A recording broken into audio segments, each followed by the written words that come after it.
Fog thickens at dusk, wrapping the plaza of Quito like a damp shroud, heavy with unfulfilled promises. I hear the cathedral bell, distant, alone. And I know it once rang by itself on a night swallowed by war. A chill climbs my spine, the metallic note hanging in the dense air, as if time forgot how to move. The shadow of the tower stretches along the ancient walls, and there, in the stillness of footsteps and the echo of bells, something unnamed begins to stir. Under the cracked light of dying lanterns, I see the clock, forged from ancient metal, its hands hammering a time that refuses to pass. Whispers crawl along the stone, low voices resenting the eternal silence. With every chime that maybe never sounded, something learned to count the seconds. With teeth, I witnessed that moment, or maybe it dragged me into itself. And now I carry the mark of an invisible tick-tock, trembling through the walls, reminding me some hours never leave. Get ready and the clock is about to turn, and with it hell. The first thing they told me when I arrived in Quito was to listen, not to ask, not to touch, just listen. And in that city, swallowed by mountains and walls too tall for the 19th century, silence had a sound. It was thick, almost liquid, as if every street was breathing with effort, hiding a secret between its stone teeth. The colonial houses with heavy doors and tired-eyed windows watched everything without interfering. Footsteps sounded louder than the feet that made them. And there was always fog, arriving too early, leaving too late, like someone trying to hide the sky. When the wind didn't blow, the air clung to the skin. And still, there was a bell, far off, even with no one to ring it. They say the city changed after that September, in 1821. Before that, Quito filled with ordinary sounds, markets, laughter, carts, whispered prayers, confessed sins. But after the rebellion no one wrote about, and the night the convent burned on its own, everything felt suspended. Time itself seemed to choke. Trees stopped growing. Dogs fled downhill. Church bells were silenced by force, one by one, by priests with hollow eyes and bandaged hands. But still one bell kept ringing, alone, always at the same time. 3:17 in the morning. I heard it. Not that first night, but the third. The floor of my room, an old guest house near Plaza Grande, trembled before the sound, a dry shiver like something fell inside the walls. Then the bell, 3 chimes, a pause, one long, mournful tone. I looked out the window and saw the city frozen. No flickering lamps, no horses, no souls, only the echo drifting down the street like a breath. In the mirror, I saw my breath, even though the night wasn't cold. It lasted exactly 17 seconds. Authorities claimed it was the wind. Old folks said it was a priest. Children said nothing, they just woke up crying, always at the same minute. 3:17, not a second before, not a second after. A mute fear grew in the eyes of people who knew, a fear that didn't shout, it just looked down when the bell rang. And it wasn't just fear of the sound, but of what came with it. The thing that crept through empty streets when the echo faded, as if something waited for everyone to sleep, just to rise and count the city house by house. A tailor on Calle Garcia Moreno told me he started covering his mirrors with sheets after that week.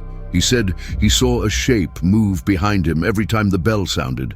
He never looked directly, but he knew something was there, tall, thin, too still to be a shadow.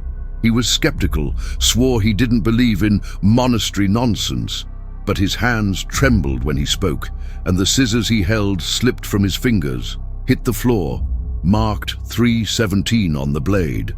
The bell wasn't in the main cathedral tower. I learned that after weeks chasing the sound. It came from further out, maybe from the ruins of the old San Joaquin convent, burned and abandoned since 1819. Few remembered it. Fewer dared go near.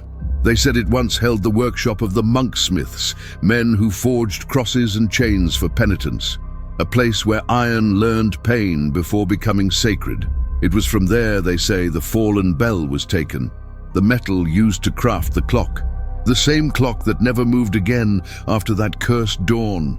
There's a smell in that place, old metal and dry rain. The stones of the courtyard creak even when untouched, and some doors swing open with the wind, but always close on their own, as if the building itself breathes. I spent a night there, against all warnings. I needed to hear it up close. At 3:17, it came. But it wasn't just a bell. It was a breath, a deep, hoarse mourning, as if the tower itself was grieving. Something moved near me. I didn't see it, but I felt it. And since then I hear the ticking, even where no clock exists.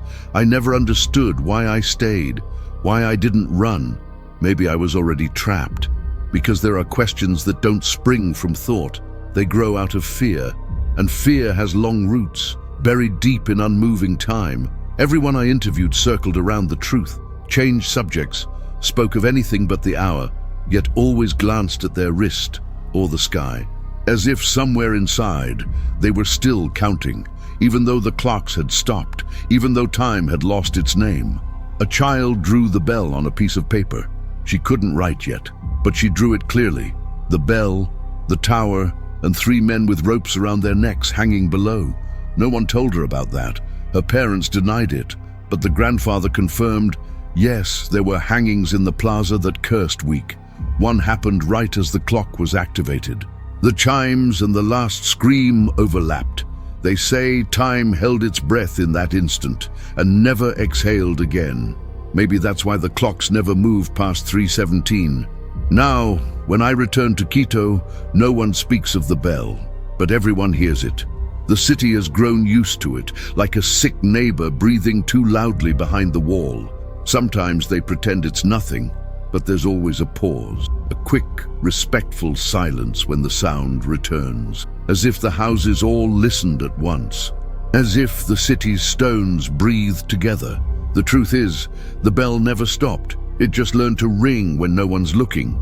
The convent doesn't breathe anymore.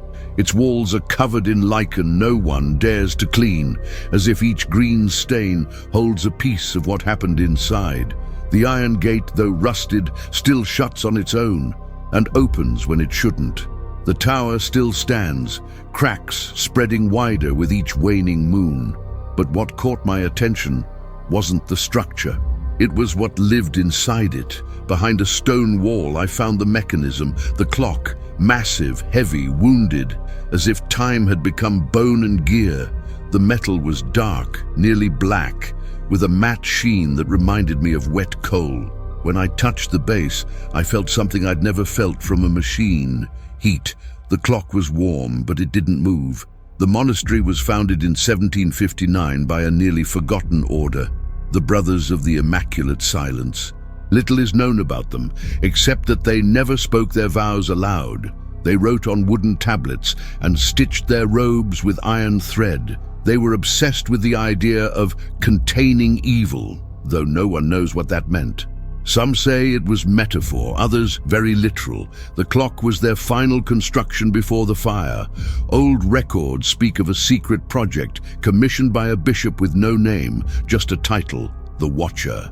The metal came from a bell that fell during the storm of 1819.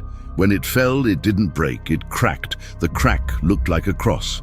They took it as a sign. The clock was built by 4 monks and 2 blacksmiths from Spain. They worked for 317 days. None of them ever returned home.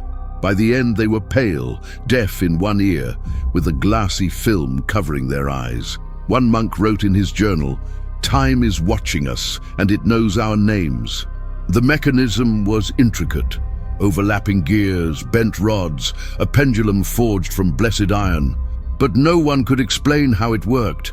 There were no visible cords, no escapement. It seemed to feed on the silence around it, to breathe with the city. When it was activated, it rang once. The same hour as always, 3:17. I found an inscription on the back of the structure, nearly erased by soot and time. It wasn't Latin, it wasn't Spanish. It looked like symbols from an alphabet that never existed. But underneath, in small, hesitant writing, someone had translated it, "So that hell may count its days." That's when everything changed. The clock was no longer an object. It was a prison, a cell made of frozen time, and the monks believed they were guarding something inside, something that needed to hear every passing second, something that could only act when time moved again. They wanted it to feel time, to suffer the weight, to endure each pause. The clock was activated at the same moment a man was hanged in the central square. That wasn't coincidence. A letter from the bishop himself ordered, "The blood of the condemned must seal the time." Who was the condemned? No one knows. His name doesn't appear in the records. There's no grave. They say his body vanished right after the scream. And the scream was the first sound the clock ever heard. When the mechanism turned for the first time, the scream was pulled inside the tower. I wasn't there, but those who heard it said they never forgot. The sound echoed for minutes, a scream that never ended, as if time itself had stretched with it. Something changed after that.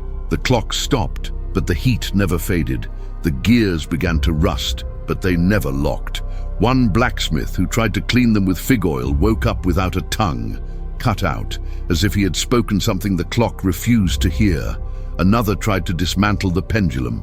He died in his sleep, eyes open, pupils shaped like clock hands. Every attempt to fix the clock brought a death. Each death happened at exactly 3:17. Witnesses swore their hearts stopped beating on the same second, as if the clock itself had chosen their ending, as if it refused to be touched. The convent was officially closed in 1822, a year after the event, but the clock was never removed. It's still there, at the top of the tower, still, but not silent. Every time someone tries to measure the room's temperature, the tools fail. Batteries drain, needles spin endlessly, lights flicker on their own. A constant dizziness takes hold, and a sound, a very soft sound, not a ticking, but a breath, as if the machine was sleeping and dreaming of time to come, of the hour not yet arrived, but one that will. Years later I returned. I had a dream. In it, the clock opened its eyes. Yes, eyes, two of them, in the center of the gears. They looked at me and whispered, but not in a human voice. Each hand emitted a different sound, a rhythmic language. It didn't ask. It commanded. When I woke up, my pocket watch had stopped at 3:17, even though it was digital, even without hands. That's when I understood. The clock doesn't measure time. It decides it, it distributes it, and one day it will take back every second it ever gave. There was a book beside the structure, wrapped in chains, locked with no key. I never opened it, but I saw drawings, maps, diagrams of human bodies fused with mechanisms, men with spirals for hearts, women with bells sewn into their skin, and in the center of every sketch, a tower. The same one, the same cracked cross. It was a diary or a manual, maybe both. Someone had tried to use time as containment, to trap evil inside a single minute, but they failed. Or worse, they succeeded. And now we all live inside the pause, a world suspended between the last second and the next, without knowing. Since then, I've heard a high-pitched sound every time the clock hits 3:17, even far away, even outside Quito, even in my sleep. It's as if my body knows, as if my bones respond. When it happens, all other clocks pause, for just a moment, but the silence thickens, grows heavier, as if the whole world is holding its breath again. I don't know how long this will last, but I know the clock is still there, warm, awake, waiting, and with every eclipse, it moves again, even if no one sees, even if no one's counting anymore. What frightened me most was not the scream itself, but the silence that came before it. That strange emptiness in the air, as if the world had been drained for a few seconds, as if even God had held his breath. The plaza was full. Chroniclers say people stood on balconies, children perched on their fathers' shoulders, soldiers leaning against walls. But no one made a sound, not a whisper, not a cough. It was a collective suspension, a silent pact. As if everyone sensed this was more than an execution, it was a crossing, a gate, And then, when the clock turned for the first and only time, the scream tore through the city. It sliced the clouds, slid down the rooftops, pierced wood, stone, and flesh alike. A Spanish painter staying in the city wrote in his journal, "I have never heard a sound like it. It was a man's scream, but something else was inside, as if someone else was screaming through him." Few noticed the strangest part. The scream began before the man fell. It shouldn't have. Men scream when they drop, when the knot tightens, but this sound came first, as if it had been waiting for centuries. The rope was still being adjusted. The hangman hesitated, glancing at the sky, as if stalling the inevitable. But the sound arrived anyway. High at first, then deep, then many voices overlapping. Those who heard it described the sensation of being pierced by it, as if they weren't hearing with ears, but with bones. The man had no name. Or maybe he did, but it was erased. No record, no grave, only a nickname, the condemned of the hour. They say he had been in the city before the convent fire. No one knew where he came from. He slept on rooftops, drew strange marks in ash on church doors, and spoke to himself, in a language no priest could recognize. He was tall, thin, eyes deep as empty wells. A priest tried to baptize him by force. His hand burned the moment it touched his forehead. The bishop ordered the man imprisoned. No trial, just this phrase, "Silence the time." On execution day, he smiled. The only smile in the plaza, and just before the scream, he looked straight at the tower. Some say the bell bent inward after the scream, as if the sound had weight, a physical force. Windows shattered miles away. Birds dropped from the sky. A woman went into labor at the last note. Her child was born mute and remains mute to this day. Those who lived nearby said the echo of the scream stayed trapped between the houses for days. A vibration in the floor, in furniture, in the glass. Some claimed they heard the full scream again, every day, always at 3:17, but softer, as if it were returning, as if it hadn't ended, as if it was still trying to get out. Then came the clocks. All of them stopped at the same time. Not broken, just frozen. Even hourglasses, the sand refused to fall, as if the scream had disrupted gravity, mechanics, time itself. No one could fix them. Those who tried to move the hands manually bled from their noses. Others heard strange noises from the dials, moans, scratching, dry laughter. Since then, every clock in Quito shows the same time. Even new ones shipped from abroad. Within days, they shift on their own, as if the city teaches them the new rhythm, a rhythm that doesn't move forward. Survivors of the execution began to fall ill. First, insomnia, then recurring dreams of the same image. The hanging man, eyes wide open, a shadow pouring from his mouth, a black smoke spreading like ink in water. Some began writing in dead languages they'd never learned. Others screamed in their sleep, always at the same time. One vanished at night. All they found was the bed, the blanket folded, and the clock beside it. Stopped. The city fell into silent panic. No one spoke of it aloud, but they began scratching 3:17 off calendars. In the oldest houses, you can still see clocks with missing numbers, as if the hour itself had become cursed. A local writer, Don Miguel de Alvar, tried to publish the full story, released the first chapter in a newspaper. The next morning, his house burned down. No known cause. He survived, but lost his sight.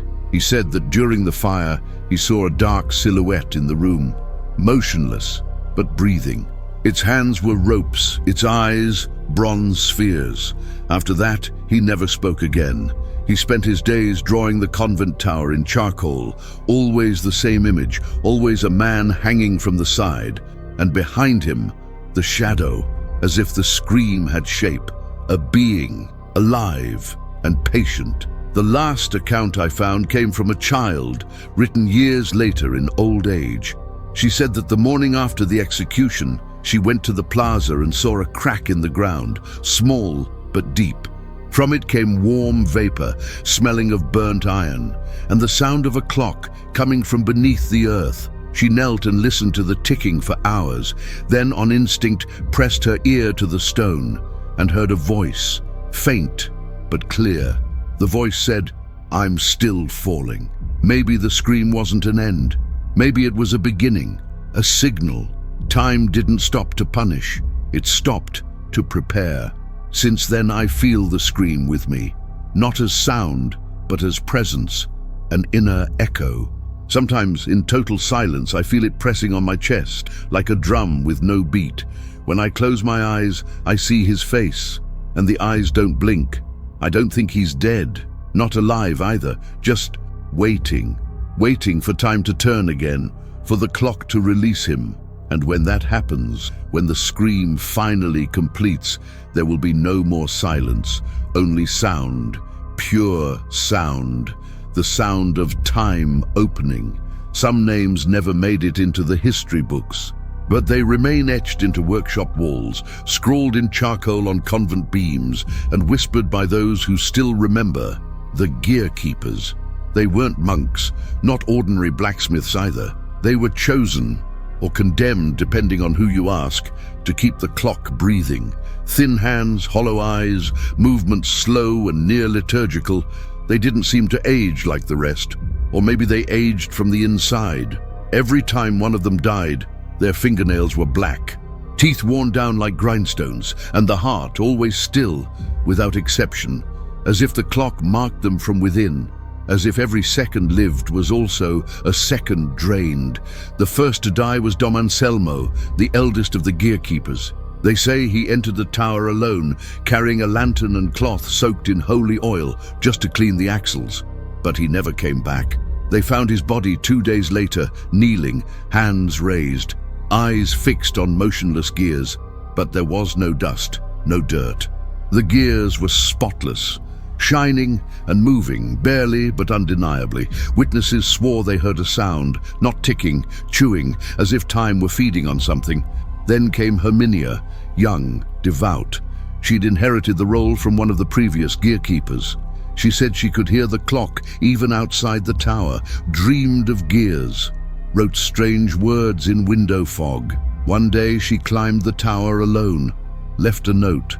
"If I listen to the end, maybe it will let me go." She never came down. When they opened the tower, the body was gone, but there were footprints, not dusty, wet, fresh, as if she was still walking there. One trail led to the wall and vanished, as if she'd stepped into the stone, or into time. People began noticing the gearkeepers disappearing, not all at once, but one by one, always after the same phrase, "Today, the clock called me." That's how it started. First the calling, then isolation, fever, dreams of melting bells and spinning hands. Then, gone, an open door, a sound from the tower, and emptiness. Those who tried to investigate died, or worse, they were forgotten. No one remembered their faces or names, as if the clock erased not just life, but memory. A French doctor managed to examine 4 bodies, the only ones that didn't vanish. All had the same pattern, a necrotic heart, no damage to other organs, dilated pupils, blackened blood, and circular marks on the wrists, as if cuffed from the inside. The most unsettling, the brain. One showed tiny metal fragments in the tissue like iron filings, as if the clock had entered the mind, turning thought into gear, time into prison. After that, no one wanted to become a gearkeeper. But the tower doesn't like being alone. Now and then, someone is chosen, not by title, by affinity, ordinary people, a blind watchmaker, a child who hears ticking in their chest, a woman who dreams of spinning numbers. Each one hears the call, and all of them vanish, never in daylight. Always at night, always after an eclipse or storm. The clock hates being watched, but loves being heard, and those who listen too long belong to it. One engineer tried to seal the tower room, used lead, cement, crosses, holy water, everything documented. The ritual took 3 days. On the 4th day, the wall was open, not broken, not cracked, melted, gone, as if the clock had taken a breath and opened a way. The engineer went mad, tore out his own tongue with his hands. He survived and repeats one phrase to this day: "I was the one who let it out." No one knows what he means, but every time he says it, the hands of the clock, still frozen, twitch just a little, but they do. There was one final attempt. The last three gearkeepers, blood brothers, decided to destroy the mechanism. They gathered tools, prayers, courage, climbed the tower on the darkest night of the year. They said they'd end it all, said no one would hear ticking again. But instead of vanishing, they fell. All three, from the tower, at the same time. No signs of struggle, eyes open, bodies intact, except for the wrists. And the heart stopped at 3:17. As if time itself had pushed them, the clock was never repaired. And deep down, no one wants it to be. Because the day it moves again, it won't be because someone fixed it. It'll be because it chose to. The gearkeepers never kept time running. They kept it quiet, asleep. And now that they're all gone, only the sound remains, faint, rhythmic, that comes from the walls, the floor, the bones, a sound that can't be silenced because it doesn't come from outside, it comes from within, and those who've heard it once never forget. Time may stop, but the clock never goes quiet. 3:17. It's the hour no one wants to see. No candle lasts until then. No prayer holds strength in that minute. Those who wake at exactly this time, they feel it. They don't know what they feel, but they feel it. A presence, a thickness in the air, a slight shift in reality. The hands of the clock seem to watch, the seconds to weigh. There are homes where clocks have been thrown away. In others, they're kept covered in cloth turned to the wall, as if ignoring time could protect against it. But it doesn't help. Even without clocks, without phones, without any sense of time, people still wake. 3:17. Always with the same feeling. Something is about to happen. Something that didn't happen, but should have. In Quito, this hour is treated like a forbidden name. Bars close earlier. Church bells are reprogrammed. Public transport disappears from the streets. Night walkers speak in whispers. It's not declared fear, but something closer to respect, like walking past a house in mourning. The silence of 3:17 isn't empty. It's too full. The city holds its breath. Light dims. Sounds muffle. There's one detail shared by many old residents. No one remembers what they were doing at exactly that moment, as if time slips, as if this fragment of the world never makes it into memory. Only the body remembers, waking, sweating, waiting for the next second. That never comes. Time froze that day. Since then, all clocks in the city stopped at 3:17. New ones adjust themselves. Old ones refuse to move. It's as if time reached a point it didn't want to cross. As if there was something to see there, to hear, to await. A whisper, perhaps. A calling. Some say it marks the moment hell touched the world. Others, the moment God turned his face. Few believe it's just coincidence, because those who live with this hour, they know. It isn't a number, it's a pause, a threshold, a space between the fall and the impact, between sentence and execution, between the last breath and what follows. I've heard stories from people who tried to record the hour. Cameras, sensors, digital devices, nothing works. Recordings vanish, files corrupt, equipment fails, and those who push too far, they get sick. A woman told me she recorded herself sleeping, wanted to understand why she always woke up at that minute. The next morning, she reviewed the footage. It existed, but it was blank, just static, flashing light, and for 11 seconds, an image, the tower, but not how it looks today. The tower, open, like a metal flower, breathing. When she tried to replay it, the file was gone, and the camera frozen. At 3:17, doctors in Quito avoid nighttime births, not out of superstition, but out of statistics. Most children born exactly at this time show something. Some don't speak for years. Others have irregular heartbeats, but only during that minute. Some never dream. Or worse, some dream too much. Always of the tower. Hospitals don't talk about it, but every doctor there for over a decade knows. When a mother goes into labor near 3:17, a silent glance is shared, not panic, resignation, as if they know this child has already been marked by a time that refuses to pass. The strangest theory I've heard came from an old watchmaker, blind in one eye, fingers burned by acid. He claimed the whole world was wrong. That 3:17 isn't the hour that stopped, it's the real time, the only one that exists. Everything before it was illusion, and what would come after is not allowed. To him, time has already ended, and the tower clock is just a mirror showing a truth no one wants to see. We live inside an eternal second, a second that refuses to die and swallows everything we try to make pass. Time doesn't turn, he said. We're the ones spinning inside it, like flies trapped in a sealed glass. That theory gains weight when you look beyond the city. I've heard similar stories from neighboring villages. A repeated minute, people waking with the same unease, a metallic sound from the ground, a bell that rings alone, always at 3:17, always followed by silence. It's as if the city has spilled its hour outward, as if the crack in time became a wound, and the wound an infection. Some places report clocks breaking all at once, roosters crowing in the dark, even at that same time, as if the hour is spreading, growing, searching for something. A woman from Ambato wrote me a letter. She said she hears ticking from inside her unborn child every night. At 3:17, doctors found nothing. Tests showed no cause, but with a stethoscope there is a sound. No one can record it. No one can explain it. It's like he's counting seconds from the inside out, she wrote, and ended, if he's born at that minute, please don't let him near a clock. I kept that letter like a relic or a warning, because sometimes life doesn't begin.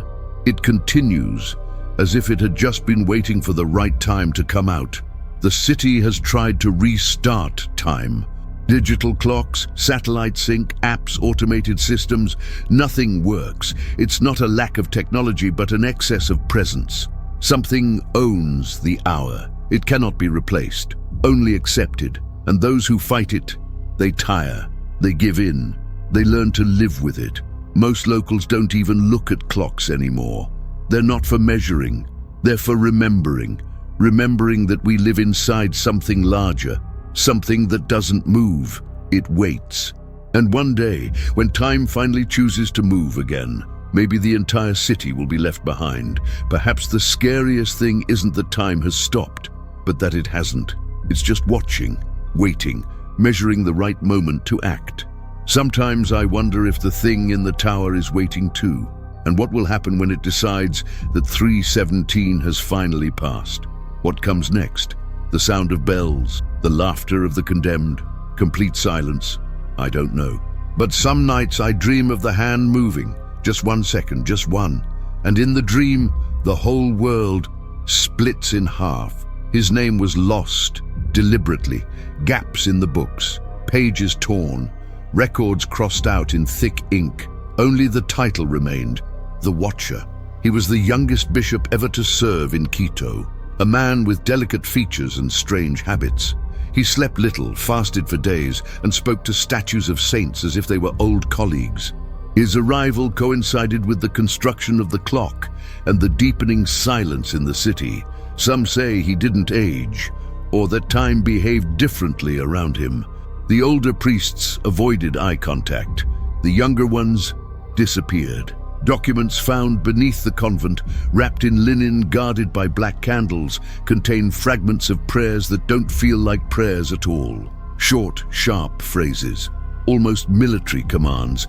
Dig until you hear the sound. Forge the prison from metal that has already suffered. Let the condemned see the hour before he falls. And one in particular, let hell hear every second before it is released. That same phrase is etched into the iron book beside the clock. The handwriting is his, straight, firm, but the words that mention the hour tremble slightly, as if even while writing he felt resistance or fear. There's a record of the bishop disappearing for 3 days shortly before the clock was activated. When he returned, his body was covered in markings, not scars, but inscriptions, words in an unknown language that ran up his back and down his arms. A monk tried to translate them, and went mad. Another merely copied them. His hands were paralyzed. The bishop offered no explanation. He simply said, "It was accepted." From then on, he wore longer robes covering every part of his body and only left the tower on moonless nights. The bells stopped ringing in his presence. Even the dogs howled as if time had shifted direction. Some historians, the few who dare, believe the bishop wasn't trying to seal hell, but delay it. That the clock was a desperate attempt to slow something already set in motion. A ritual break, a symbolic stall, as if he knew something was coming and tried to distract it with artificial time. He didn't want to stop the world, just keep what approached, waiting, as if to say, "Wait one more second." But even 1 second is far too dangerous when dealing with hell's time. Others believe he made a pact, and the clock was the price. That in exchange for wisdom or salvation, he offered something spatial, not spiritual. A moment, 317, a capsule, and in between, a non-now. And to anchor it, a sacrifice was needed, human, aware, willing or not. The hanged man. The tower was the altar, the clock, the seal, the sound, the contract. None of this can be proven. But all objects linked to the bishop remain warm. A ring, a dark wooden staff, a piece of cloth stained with dried blood, and all of them still frozen in time, as if waiting for the final word. Years later, an unsigned letter was found hidden inside a statue of St. Michael, charred at the edges, but still legible. If the clock turns again, do not pray, do not run, do not look at the tower. He will have left, and with him, what we agreed to contain. The only signature was a cross, but the handwriting matched the bishop's notes. The cross itself was unique, inverted, with a vertical line through the center, the same symbol etched into the metallic heart of the clock, like a key or a scar. No one knows how the pact was made, but it involved more than words. An old, originless book mentions a forbidden rite called the reverse prayer, a series of invocations spoken backward, with time counted in reverse. The clock, it seems, was built for that purpose. Not to move forward, but to contain reversal, to hold time right at the edge of inversion, a ritual gesture, like pressing your shoulder against a door while something pushes from the other side. The bishop became the bearer of that threshold, and each chime a whispered refusal. Not yet, not yet, not yet. In one of the last surviving records before his disappearance, the bishop wrote, "Time trembled, but it still holds." Beside it, a drawing, the tower's silhouette, but cracked open at the top like a wound. From within, a hand reached out, not human, too long, fingers shaped like thorns, and a line descending from the tower to the city, like a string or a pendulum, connecting the structure to the soul of Quito. A pulse, a nerve, as if the pact hadn't imprisoned something, but linked it, as if hell were beneath, and Quito, just a nervous clock ticking on top of it. No one ever took his place.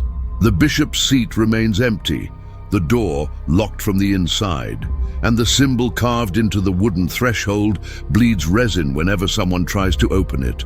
1 drop, every day. At 3:17, caretakers won't answer questions. They only repeat, "It is no longer under human authority." Whether that's a warning or a resignation is unclear, but the tower still stands. And sometimes they say the chair creaks by itself, as though someone is still sitting there, waiting, watching, counting. The pact may have failed, or it may be working exactly as intended. Perhaps 317 is the final wall before real time begins. Perhaps we are still safe, but when I look at the tower, I see something else. Not a building. An eye, a massive mechanical eye, shut tight, and the hand, the eyelid, still contained. But when it opens, time will look back, and everything kept out will come in. At night, the city seems to hold its breath. It's not an empty silence. It's a silence that listens, as if something somewhere were waiting for everyone to fall asleep so it could move. And that's when it starts, the sound, low, subtle, persistent, tick, tick, tick coming from inside the walls. Not one wall, but many, as if the entire city had become a resonance chamber, as if every house, every wall, every brick echoed what the tower clock could no longer say aloud.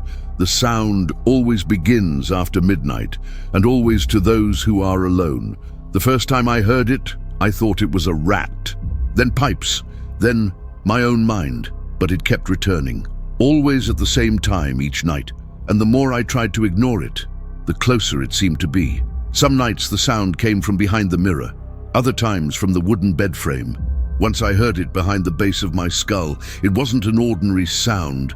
It had weight, vibration, a rhythm that didn't match mine, as if my heartbeat was out of sync near it, as if the sound wanted to align me, to teach my body a different tempo. I started collecting stories, people who live alone, who sleep lightly, who observe. Each had their version of the sound. One said it came from the rafters, another the basement, another still from behind locked windows. But there was one detail common.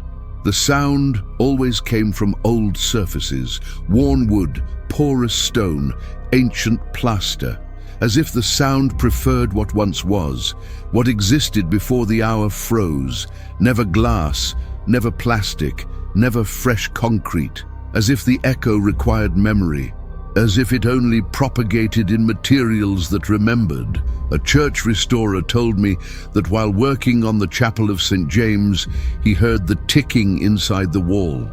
He thought it was an old clock forgotten in the structure, but when he opened it, there was nothing, just a round cavity with circular marks around its edge, as if something that once spun had lived there.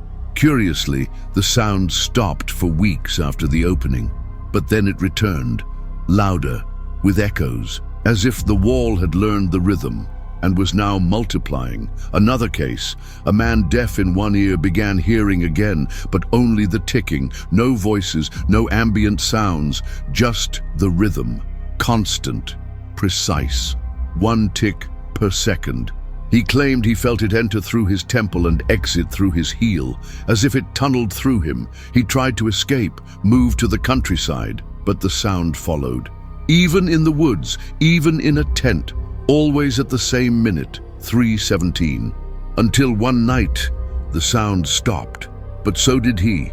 He died in his sleep with a faint smile and a finger pointing to the wall of the tent. I installed sensors in my home. Nothing was detected, but microphones captured a background tone no one could explain. A faint tick, only audible on playback.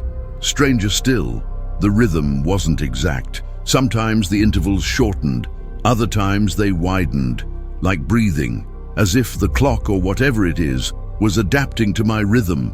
A technician suggested it was equipment error, but couldn't explain why the error happened only at 3:17. Many say it's psychological, that knowing the hour makes the mind fill the silence with fear. Maybe. But what about newcomers? People who've never heard the story but still report the sound, who hear the ticking even without clocks at home, who hear it in hotels, churches, caves, inside their ears, as if it didn't come from outside but from the body. As if the city had implanted a sonic seed in each person, a vibrating memory that persists even without memory, that grows, repeats, endlessly. One day I broke a wall, just to see. The sound came from there. It couldn't be just echo, and inside I found nothing.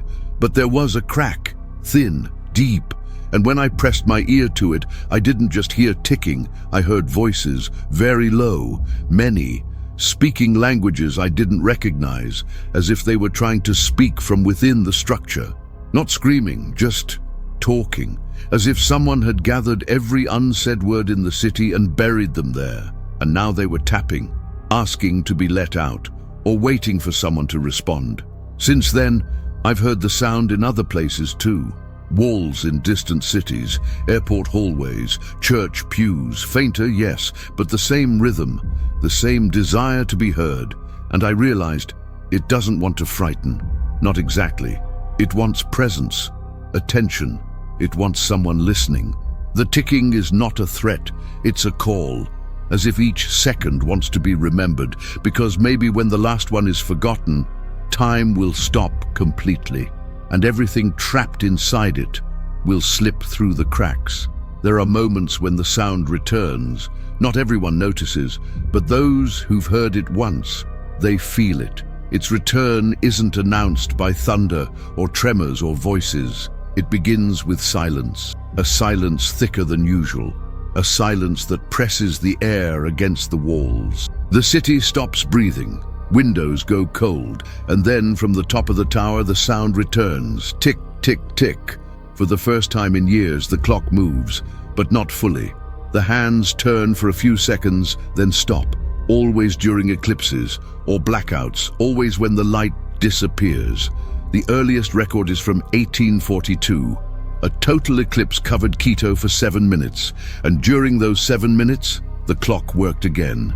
The bell rang, the gears trembled, and a child disappeared without a trace.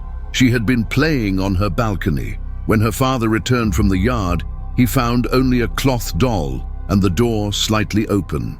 Later, during an inspection of the tower, small footprints were found on the stairs, but only halfway up. The rest vanished, as if she had floated or been pulled. Since then, eclipses haven't been seen as astronomical events. They're seen as doors.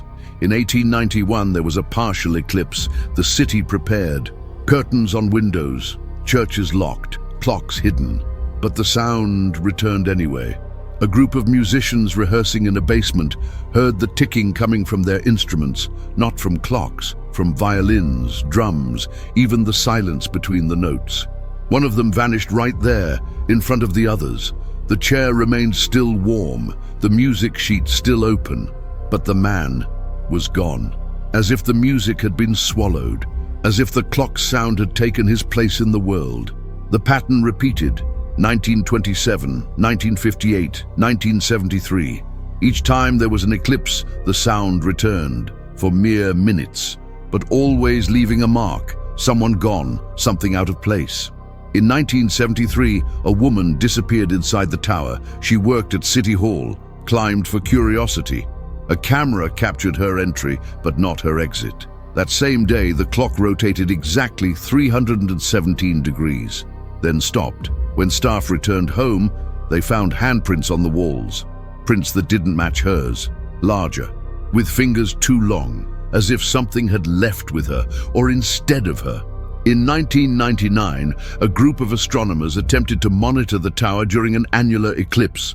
They used modern equipment, infrared, thermal sensors, drones. Everything failed. One drone vanished, mid-flight. It had been hovering over the tower, transmitting live. The feed froze for 3 seconds. When it resumed, the drone was gone. No shadow, no noise, as if it had been swallowed by the sky itself. The scientists tried to explain, but after the press conference, 2 requested indefinite leave. One said, "It wasn't the tower that moved, it was the sky around it." The most recent disappearance was in 2017. A school teacher giving history of the city, specializing in colonial architecture. She climbed with students for a guided visit. A partial eclipse was occurring. No one noticed at first. She was the last up, and she never came down. Her students swear she kept answering questions, even after she vanished. They say her voice still came from the stairwell, her silhouette still there, even without a shadow. When they called her, the sound stopped. And since that day, the tower hasn't made any noise. As though it's full, several theories attempt to explain the disappearances. Time fractures, dimensional rifts, extreme acoustic phenomena. But none explain the same recurring detail. Why only during eclipses? Why only in Quito? Why always at 3:17? These aren't coincidences. They're rules. As if something is waiting for exact conditions. A cosmic ritual. A minute opening in time, a moment when the clock is allowed to breathe, and when it breathes, it takes, or it trades. Because some say what disappears isn't lost, it's moved, and sometimes it returns different. I began observing eclipses more closely, And I notice something strange. The shadow moves differently over the city, as if it glides more carefully, as if it avoids certain places or bows. An old man told me the shadow respects the time that sleeps, that the sky knows what lies beneath, that the darkness from above recognizes the darkness below, and for a moment everything aligns, not in peace, but pact. The sound doesn't return to warn, it returns to seal, to remind us that what was imprisoned is still counting. Since then, I've never seen an eclipse the same way. I wear headphones, I avoid the tower, I hide my clocks. Still I hear it. A sound from deep in the ground. It pulses beneath the floor. It ripples the water in glasses. A sound that seems to call a name that doesn't exist yet. And every time the sound returns, something else vanishes. I never know what it will be, or who. Sometimes I think it will be the entire city. That one day, in the dark, the clock will turn. The hands will align. And when the light returns, Quito will be gone. There are no official records of him, no name, no certificate, no portrait. But everyone knows who he is, or thinks they do. The man who lives in the tower, the same one they say has been there for over 100 years, always with the same thin face, a patchy white beard, milky eyes that neither see nor look away. He wears old clothes, a dark overcoat, and walks slowly, as if stepping on something fragile, or as if he knows every step awakens something beneath the ground. No one knows his name. He responds only to an old title that sounds too ancient to be real: the Keeper. Some say he was born inside the tower. Others claim he was the first to climb to the top after the clock's activation and never came back down. He rarely appears, but always on the right days. During eclipses at 3:17, during vigils for the dead. People have tried to interview him, photograph him, follow him. Nothing sticks. The images erase. Audio files scramble. Notes disappear. As if he's not made of the same matter as the rest of the world. As if he exists here, and also in another time. A time that doesn't move. A time that only waits. I saw him once. He was leaning against the base of the tower, eyes closed. His breathing so slow it barely existed, but the sound was coming from him, the ticking, faint, continuous. I thought it was imagination, but then he opened his eyes and said, "It's him speaking." I asked what he meant. He smiled, a toothless, dry smile, more spasm than expression, and added, "The clock. It's been speaking to me since the first day." Then he turned away and left, but the sound remained. And even when he disappeared from view, the sound grew louder. The Keeper claims the clock doesn't measure time. It listens, it remembers, and it repeats. Every second we live is stored inside it, compressed like an echo. And one day, when the hands complete a full rotation, all the forgotten seconds will be released at once. It'll be like hearing the whole world scream at the same time, he said, but not with voices. I asked what would happen then. He answered, "Time will remember," and then fell silent, as if he'd said too much. According to him, the clock speaks in a language that can't be written. No letters, no pauses, a language of vibration, of intention. They're not words, he said, they're commands. Once, during a midnight vigil, the Keeper was seen talking alone at the base of the tower. He seemed to argue with someone, but no one was there. Just the sound that came from the stone. Witnesses say he was crying, that he begged for forgiveness, that he whispered, "It's not time yet. I'm not ready." Some believe the Keeper is immortal, or trapped, or that he only exists as long as the clock remains frozen, a living gear, necessary to keep time contained. People have tried to prevent him from entering the tower, in vain.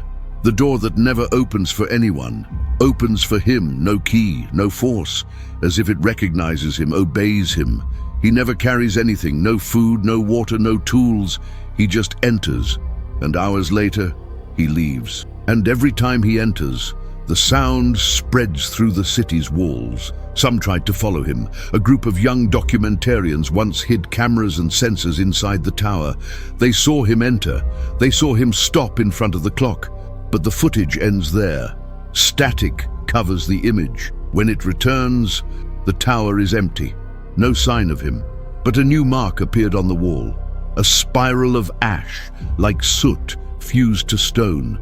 Since then, all members of the group report the same dream. They're trapped inside the tower, but not alone. Something what's strangest of all, the keeper seems to know when he'll be seen and when he won't. He appears only to those who've heard, to those who've been touched by the sound, as if he recognizes them, as if he's cataloging.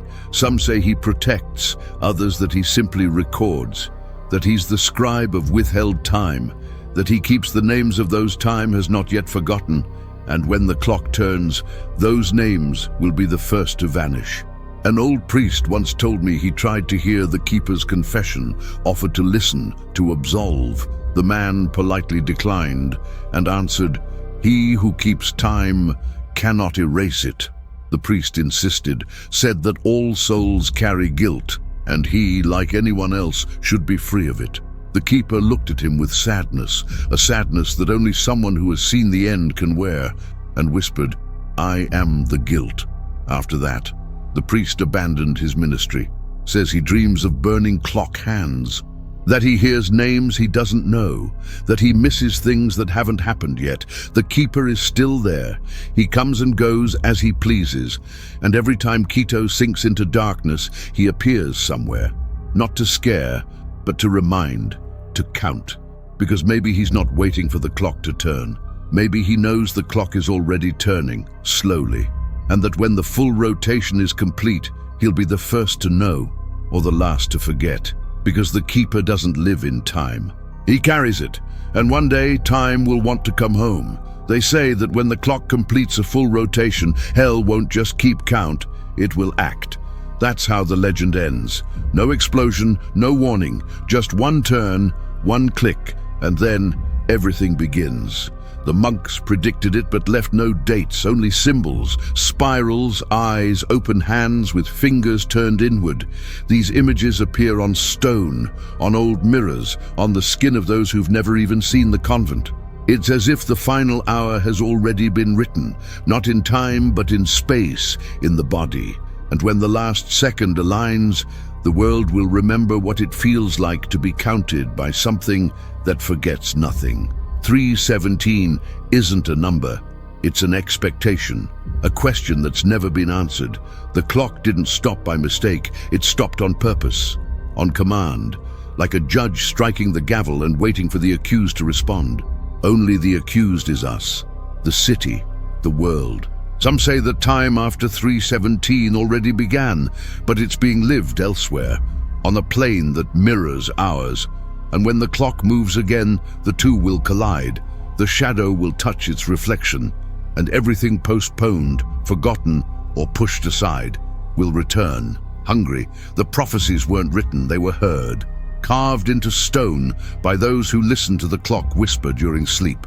Some people wake up with markings, entire phrases tattooed into their skin in languages that don't exist. Others have the same dream over and over. The tower opens like a flower, and from inside, a sound that isn't a sound. It's an impulse, a pull that makes the body walk on its own. Children feel it most. They draw the clock without knowing what it is. They sing songs in the rhythm of gears. They laugh when the time stops. They cry when it almost moves. They know. They have always known. The end won't be instant. It will be slow, 1 second at a time, one forgotten name, one empty house, one mirror reflecting something that hasn't happened yet. Time won't explode. It will sink. It will seep through the cracks in things. It will drain meaning from words. It will reverse dreams. It will cause all the clocks in the world to go back to 317, even digital ones, even sundials. Because when the clock turns, the world won't speed up. It will be pulled backward, back to the origin of waiting, back to the first silence where everything began, where sound wasn't sound yet, but intention. The tower won't fall. It will open, like a flower made of iron, like a mechanical ear, and then the sound will come out, but it won't be ticking anymore. It will be a voice, the voice of stored time, time that heard everything and said nothing. It will sound like centuries screaming at once. The stones will tremble. People will fall to their knees without knowing why. It won't be pain or joy. It will be return, as if the entire world had been pulled inside a bell, and inside, time would strike its final note and leave no silence behind. Some say the clock won't turn on its own, that it needs someone to complete it. A final keeper, a name not yet chosen, someone who has heard, someone who carries the sound in their chest. That's why the ones who disappear may not be dead, maybe they're being trained, prepared for the moment when the clock must turn, not with hands, but with soul. Like a key made of time, and that person will know, because they'll have dreamt it their whole life. They'll feel it when the hour comes, and they'll understand. They were made for it. The world won't end, but it will change clocks. The hands will turn inward. Time will reverse. And what we called life will be just a memory of what was being held back. Real time will begin. And maybe it won't be linear or logical. Maybe real time is like sound. It vibrates, spreads, echoes. It will touch everything, every place, every memory. And when it touches, everything will be counted again, from the beginning, like a second chance or a sentence. It depends on who's listening. There's a sound that happens only once in a lifetime. A sound that isn't loud or beautiful, just final. A sound that makes everything around it stop out of respect. They say that's the sound that will come when the clock completes its turn. I heard it once, during an eclipse that almost went unnoticed. The city was quiet, the tower dark, and then a sound that seemed to come from far away, but also from deep inside my chest, as if the body itself remembered. A sound with no echo, no repetition, just once. And since then, I know it's near. Maybe we still have time. Maybe the clock needs one more turn. Maybe it's just rehearsing. But something has changed. The city is quieter. The air is heavier. The mirrors deeper. And there are whispers at the windows, as though someone is counting the seconds backwards.